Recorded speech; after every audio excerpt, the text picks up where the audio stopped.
Hello दोस्तों, कैसे हैं आप सभी। आई होप आप सभी अच्छे होंगे। गर्भाशय में गांठ, पीसीओडी, पीसीओएस, पीरियड से न होना, करे माता आसकनी का उपाय शिव मंदिर में जाकर। उपाय नंबर 1, जब आपकी गर्भाशय में गांठ हो जाए और आप इसका इलाज करवा करवा कर थक गए हैं, फिर भी कोई आराम नहीं मिल रहा है, बहुत सारी दवाई खा ली है पर किसी तरह का कोई आराम नहीं दिख रहा है, तो आपको माता आसकनी या वीरणी का नाम लेकर यह उपाय करना चाहिए। इस उपाय में सबसे पहले आपको एक बेलपत्री चाहिए। वह बेलपत्र कहीं से भी कटी फटी नहीं होनी चाहिए, साफ सुथरी चिकनी होनी चाहिए। फिर आपको तांबे के लोटे में शुद्ध जल भरना है और जल आप अपने घर से ही लेकर आएंगे। जहाँ पर आपका रसोई घर है ना, चाहे उसमें मटका हो, आरओ रखा हुआ हो, मेरा मतलब है आपको अपने घर से ही जल लेकर जाना है। फिर आप एक बेलपत्री और तांबे के लोटे को लेकर शिव मंदिर जाना है।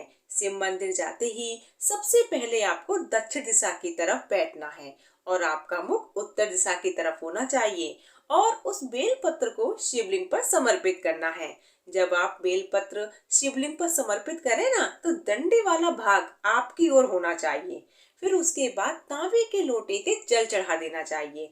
जब आप जल चढ़ाएं तो माता आसकनी का नाम स्मरण करते करते धीरे धीरे जल चढ़ाना चाहिए और प्रार्थना करनी चाहिए कि आपको जो भी गर्भाशय में गांठ है या पीरियड से रिलेटेड कोई भी प्रॉब्लम है, तो माता आसकनी से उस समस्या के बारे में कह देना चाहिए।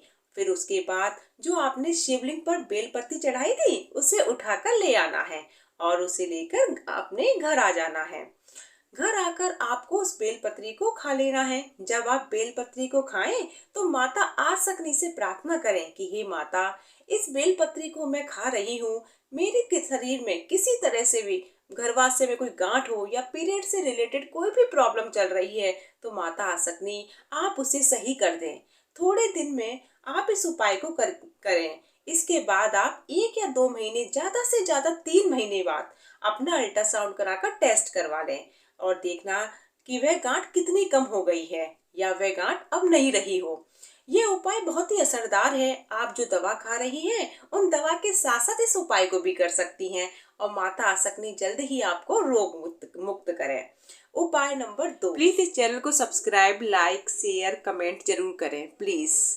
जिस महिला या लड़की को पीरियड्स, रजोधर्म से संबंधित कोई भी समस्या या रोग चल रहा है, तो उसके लिए घर का कोई भी सदस्य या वह खुद लड़की या महिला अपने लिए कर सकती है। सबसे पहले उसे एक बेलपत्र चाहिए। फिर वही मैं कह रही हूँ आपसे, बेलपत्र कहीं से भी कटा फटा नहीं होना चाहिए, बिल्कुल साफ सुथरा होना चाहिए और तांबे के लोटे में शुद्ध जल लेना है। जल आप अपने घर के रसोई घर से ही लेंगे। आपको वह एक बेलपत्र और तांबे के लोटे में जल लेकर बेलपत्र के पेड़ के नीचे जाना है। फिर आप एक बेलपत्र को पेड़ की जड़ के नीचे समर्पित कर दें। बीच वाली पत्ती का जो चिकना हिस्सा होता है, वह नीचे की तरफ होना चाहिए, यानी जिस तरफ हम चंदन लगाते हैं वो भाग जड़ की तरफ होना चाहिए।